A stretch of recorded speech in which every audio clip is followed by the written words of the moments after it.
નેક ટેક અને ધર્મની જ રે અને વળી પાણે પાણે વાત, એ તો સંતને શુરાના બેસણા, આમ ધરતીની અમીરાત. આપણી આ ધરા અને એમાંય ખાસ કરીને કચ્છ, કાઠિયાવાડ અને સૌરાષ્ટ્રની ધરા માટે તો કહેવાય કે અહીં તો પાણે પાણે ઇતિહાસ છુપાઈને પડેલો છે. સૌરાષ્ટ્રના એક પ્રદેશનું નામ જે જ્ઞાતિના નામ ઉપરથી પાડવામાં આવેલું છે એવો કાઠિયાવાડ, અને આ જ્ઞાતિ એટલે કાઠીઓ, અને આ કાઠીઓ કે જેના માટે કવિ મેકરણ લીલા લખે, સદા સૂર્યપૂજક અને ઉજ્જવળ આધાર, કરો કિરત કાઠી તણી, જણે કીધો કાઠિયાવાડ, પડે પડકારને બૂંગિયા વાગતા, શૂળ શણાયના કાને પડતા, ફાકડા કાઠીઓ માને ફેંકતા, લાડલી માંડવે આવે મરતા. કવિ મેકરણ કહે, કીર્તિકાઠમાં 4 યુગ રાખવા છંદ કીધા, તેદી અશ્વના સવાર થઈ, હાથ તલવાર લઈ, કાઠીઓએ કાઠિયાવાડ કીધો. એક એવી જ્ઞાતિ કે જેની અંદર લગભગ બધા જ ગુણો છે: વીરતા, શૌર્યતા, બલિદાન, ખાનદાની ખુમારી, ત્યાગ અને દાન. આવા તો કેટલાય ગુણો કે જેમણે આત્મસાત કરેલા. એવા જ એક કાઠીની વાત આજે આપણે સાંભળવાના છીએ. હેલો દોસ્તો, હું છું વૈશાલી, અને આજે આપણે જે વાત સાંભળવાના છીએ જેને પિંગળશીભાઈ ગઢવીએ શબ્દરૂપ આપેલ છે. આમ તો આતિથ્ય સત્કાર કાઠિયાવાડનો ખૂબ વખણાય, અને એના માટે એના ઉદાહરણો જોવો તો લોક સાહિત્યમાં કેટલાય એના ઉદાહરણો છે જે મારે કહેવાની જરૂર નથી. પિંગળશીભાઈ ગઢવી વાતની શરૂઆત કંઈક આવી રીતે કરે: ચિંતા અને ચિતા માય, ફક્ત મીંડાનો ફરક, બાળે બેય બલાય, સજીવ અજીવને શંકરા. ચિંતા અને ચિતામાં ફરક તો હોય, બસ આટલો જ. ચિંતા સજીવને બાળે અને ચિતા નિર્જીવ શરીરને બાળે. બાકી બાળવાનો સ્વભાવ તો બંનેનો એક સરખો જ છે. જેના દિલ ભીતરમાં ચિંતા બેઠી એના આત્માને શાંતિ ક્યાંથી હોય? કાઠી રાજવીનો છેલ્લો નમૂનો ગણાતા જસદણ દરબાર આલા ખાચરના જીવનમાં હમણાં ચિંતાએ ઘર નાખ્યું. શાંતિનું નામ નિશાન નથી. જાણા અજાણ્યા સૌ કોઈને લાગી આવે કે બાપુને ઊંડી ચિંતા રહે. 8 પોર ને 32 ઘડી એક સરખી આનંદ લૂંટનારની હુવાઈણ ખોવાઈ ગઈ. કોણ જાણે હું થયું કે દરબારનું દિલ આફાળું બળ્યાત કરે. પોતે ચતુર બહુ એટલે કાઠીભાઈની કળા વાપરી મોઢ વસ્તુ રાખવા પ્રયત્ન કરે, પણ ઉદાસી છાની ન રહે. એ ચિંતાની અસર હવે તો શરીર ઉપરય દેખાવા લાગી. દરબાર આ પ્રકારની ચિંતામાંથી મુક્તિ મેળવવા માટે બ્રાહ્મણોના કહેવા મુજબ જપ, જાપ, દાન, અનેક પ્રકારની નાની મોટી ધાર્મિક વિધિ કરી છૂટ્યા, તો પણ જીવને ક્યાંય શાંતિ મળતી નથી.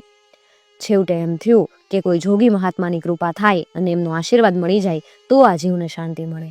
એવો વિચાર આવતા પોતા પાસે હર વખત આવતા બોરાણા ગામના ચારણ, કદાચ એનું નામ ભોજોબા હતું એવું લેખક શ્રી નોંધે, એની પાસે વાત કરી કે ભોજાબા, હવે દેશ પરદેશમાં ખૂબ ફરો, અનેક સાધુ સંતોને મળવાનુંય થતું હશે.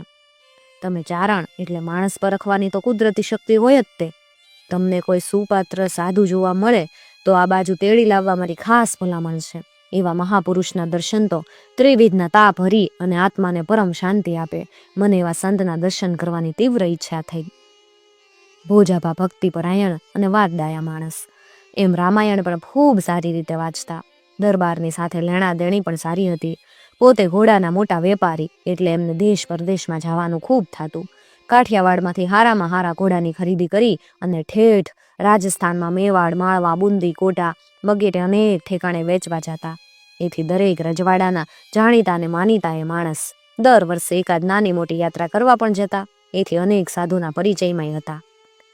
દરબાર આલા ખાચરે ભોજાબા પાસે વાત કરી ત્યારથી ભોજાબા સુપાત્ર સાધુની તપાસ કર્યા કરતા, પણ ભોજુબાનું મન માને એવા કોઈ સાધુ ન મળ્યા. એક વખત પોતે ઘોડાના વેચાણ માટે રાજસ્થાન તરફ જઈ રહ્યા છે. મારવાડના એક નાના એવા ગામડામાં રાત રોકાવાનું થયું. ત્યાં ફરતા ફરતા કોઈ નીકળી આવેલા મહાપુરુષનું અચાનક મિલન થયું. દર્શન કરતા પાપ જાય એવી ભવ્ય મૂર્તિ, એટલા જ જ્ઞાની, એટલા જ વ્યવહારુ અને વિચારક, વાતો પણ સૌ કોઈ સમજી શકે એવી સાદી અને સીધી ભાષામાં કરે. એની વાતોમાં સૌ કોઈને એક સરખો આનંદ મળે. દુનિયાથી સાવ નિરાળ, બિલકુલ સ્થિત પ્રજ્ઞ દશા ભોગવે. જોતા જ લાગે કે કોઈ ભવ અટવીમાં ભટકતા આત્માઓને સાચો પંથ બતાવવા આ ભૂમિએ ઉતરી આવ્યો. ભોજાબા તો ચતુર માણસ.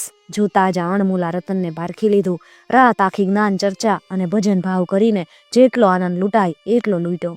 ભોજાબાને થયું કે દરબાર જેવા સંતને માગે છે એવા મળી આવ્યા, પણ આવે તો સારું. સવાર પડતા સૌને જુદું પડવાનું હતું એટલે સૌના બિસ્તર પોટલા બાંધવા લાગ્યા. એ વખતે ભોજાભાઈએ મહારાજને વિનંતી કરી, ગુરુ, આપ કાઠિયાવાડમાં પધારો. આપના જેવા પવિત્ર સંતની ચરણ રજથી અમારી ભૂમિ પાવન બને અને અનેક જીવાત્માનું કલ્યાણ થાય. વળી આપને દ્વારકા, સોમનાથ, ગિરનાર, પ્રભાસ પાટણ જેવા તીર્થ સ્થાનોની યાત્રા પણ થાય. આપની કોઈ જાતની અગવડ નહીં પડે. ભોજાભાને આ મહાત્મામાં સંપૂર્ણ શ્રદ્ધા બેસી ગઈ છે, એટલે કાઠિયાવાડમાં તેડી લાવવા માટે અનેક પ્રકારના પ્રલોભન આપી અને આગ્રહ કરી રહ્યા. મહાત્માએ તરત તો હા ન પાડી. ઈશ્વરનો હુકમ થશે તો ક્યારેક આવશું એમ જવાબ આપ્યો. પણ ભોજાભા તો વાડડાયા માણસ રહ્યા, એટલે ફેરવીને મીઠી મીઠી વાતો કરી. છેવટ દ્વારકાની યાત્રા નિમિત્તે પર્યાણ કરાવ્યું અને મહાત્મા કાઠિયાવાડમાં આવવા માટે તૈયાર થયા. ભોજાભાઈએ પોતાના માણસોને ઘોડા વેચવાની ભર ભલામણ કરી અને રવાના કર્યા. પોતે પાછા વળ્યા. મહારાજને લઈને કાઠિયાવાડમાં આવ્યા. ભેળા હાલીને દ્વારકા, સુદામાપુરી, સોમનાથ, તુલસીશ્યામ, ગિરનાર ઘણી ખરી જાત્રા કરાવી. જ્યાં જ્યાં ગયા તે સંતોષ થયો. આમ 2 મહિના કાઠિયાવાડની રસાળ ભૂમિમાં ફેરવા અને પછી જસદણ આવ્યા. ભોજાભાઈએ દરબારને મળીને વાત કરી કે બાપુ, ઘણ ખરો મલક ફેર્યો, ઘણા સાધુને જોયા, પણ ક્યાંય મન માનતું નહોતું. આપના નસીબ જોગે આ મહાત્માનું મિલન થયું. મને સંપૂર્ણ વિશ્વાસ બેઠો છે, એટલે આપની પાસે હું તેડી લાવ્યો. વાત સાંભળીને દરબાર તો રાજી થયા. ભોજાભાના કહેવા પ્રમાણે મહારાજની માટે ઉતારા, પાગરણ, રહેવાની, ભોજનની તમામ પ્રકારની સુંદર સગવડ કરી આપી. ગામના શ્રદ્ધાળુ માણસોને પણ કહેવરાવી દીધું કે સાંભળવા જેવા સાધુ આવ્યા છે. દરબાર અને ગામના લોકો સવાર સાંજ આવવા લાગ્યા.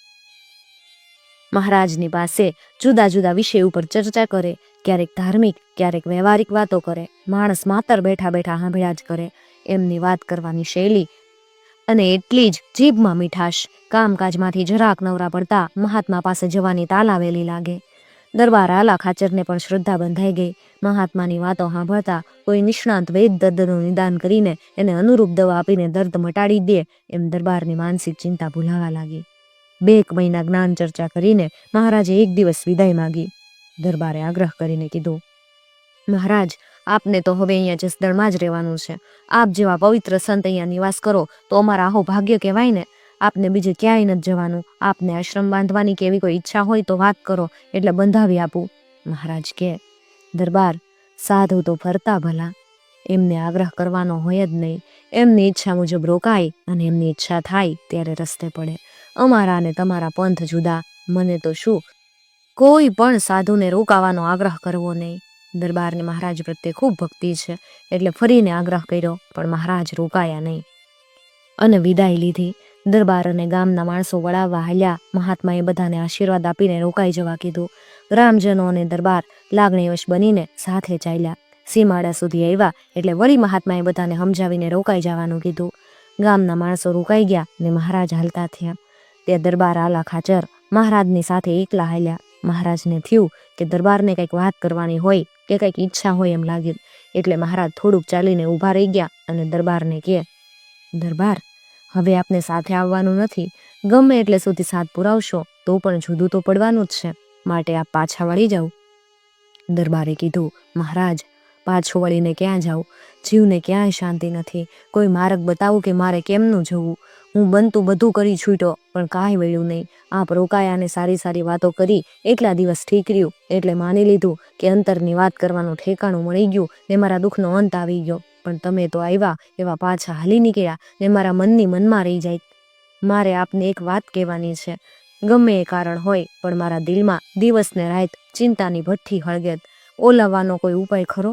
જાણતા અજાણતા ગમે અપરાધ થયો હોય, પણ મારા જીવને એક ઘડી શાંતિ નથી. મારે આપની પાસે નથી ધન દોલત માંગવા, એ બધું તો કુદરત વાળે આપ્યું. ફક્ત નથી આપી એક શાંતિ. આપ સમર્થ પુરુષ છો, એવો આશીર્વાદ આપો કે મારા જીવને શાંતિ થાય. આ ઉંમરે પણ જો આ જીવનમાં શાંતિ ન હોય તો પછી મુવા પછી મુક્તિ મળવાની તો વાત જ ક્યાં રહી? દરબારની વાત સાંભળીને મહાત્મા ઘડીક તો ચૂપચાપ ઊભી રહી ગયા. ઘડીક વિચાર કરીને બોલ્યા, દરબાર, હમ કહેગા એસા કરેગા? દરબાર કે, મહારાજ, કરી શકું એવું હોય તો કરું જ, એ વાત પહેલી છે. મહાત્મા કે, આપ કરના ચાહે તો કોઈ બડી બાત નહીં હે. દરબાર કે, ભલે મહારાજ, જો શાંતિ મળતી હોય ને તો આપ કહેશો ને એમ જરૂર કરીશ. મહાત્માએ દરબારને સાવ ટૂંકી વાતમાં સુંદર ઉપાય બતાવતા કીધું, दरबार, कोई ज्यादा काम करने की जरूरत नहीं है. फक्त इतना ही करना चाहिए कि भोजन की पंक्ति में कभी भेद नहीं रखना. जो खाना सो खिलाना, इतना करोगे तो आपको अवश्य शांति मिल जाएगी। મહાત્માએ દરબારને સાદી ને સીધી વાતમાં સંત કબીરની જેમ ઘટ ઘટમાં એક સ્વરૂપ બતાવ્યું. કબીર કુઆ એક હે પનિહારી અનેક, બર્તન તો ન્યારે ભયે પાની સબ મેં એક. દરબાર આલા ખાચરના ગઢમાં હંમેશા બે રસોડા ચાલતા, એક એમાં ખાસું અને એક સાદું. ખાસું રસોડું કે જ્યાં દરબાર, અમીર ઉમરાવ, રાજ્ય કુટુંબ વગેરે થઈને 50 માણસ જમતા અને 100 જેટલા માણસ સાદે રસોડે જમતા. મહાત્માએ આલા ખાચરને ઉપદેશ આપ્યો એ દિવસથી દરબારે જુદા રસોડાને બદલે બંને રસોડાને એક કરી નાખ્યા. 150 માણસ એક સાથે દરબારને હારે જમવા બેસી જાય. અમીર ઉમરાવથી ઘોડાયરના ઠાણિયાની એક સાથે થાળીમાં પીરસાય. જે વાનગી દરબારની થાળીમાં પીરસાય એ જ વાનગી દરેકની થાળીમાં પીરસાય. દરબાર પંગતની વચ્ચોવચ્ચ જમવા બેહે અને ચારે બાજુ નજર કરીને પૂછે, એ ભા પાપડ આવ્યો? એ ભા કાચળી આવી? ગોરસ આવ્યું? એમ પૂછીને આગ્રહ કરીને જમાડવા લાગ્યા. આ રિવાજ દાખલ કર્યો ત્યારથી દરબારનું મન એટલું બધું પ્રસન્ન રહે કે જાણે કોઈ અલૌકિક આનંદ માણતા હોય. જીવનમાં ચિંતાનું નામ નથી. દરબારની ઉંમર વૃદ્ધ થઈ, હરવા ફરવામાં તકલીફ પડવા લાગી. ત્યારે કુંવરોએ કીધું, બાપુ હવે આપને દાયરા સાથે બેહીને જમવામાં તકલીફ પડે, આપને પલંગ ઉપર બેહીને જમી લ્યો ને, અમે દાયરાની હારે બેહીને જમીએ. પણ દરબાર કુંવરોની વાત માનતા નહીં. છેવટે 2 માણસ બાવડા પકડીને પણ જમવા ટાણે પંગતમાં તેડી જતા. દરબાર આલા ખાચરે જીવનભર મહાત્માના આદેશનું પાલન કરી અને આત્માને પરમ શાંતિ મેળવી. મિત્રો, તમને જો આવી વાતો સાંભળવી ગમતી હોય તો ચેનલને જરૂરથી સબસ્ક્રાઈબ કરી અને સાથે આપેલું બેલ આઇકોન પ્રેસ કરજો, જેથી આવનાર નવા વિડીયોઝની નોટિફિકેશન સૌથી પહેલાં તમને મળી શકે. અને ખાસ વાત મિત્રો, અમારો ઉદ્દેશ ફક્ત ને ફક્ત આપણા વિસરાઈ જતા લોક સાહિત્યને વધુમાં વધુ લોકો સુધી પહોંચાડવાનો છે. કોઈ ધર્મ સંપ્રદાય કે જ્ઞાતિ જાતિને ઠેસ પહોંચાડવાનો કે એનો પ્રચાર પ્રસાર કરવાનો અમારો કોઈ ઈરાદો નથી.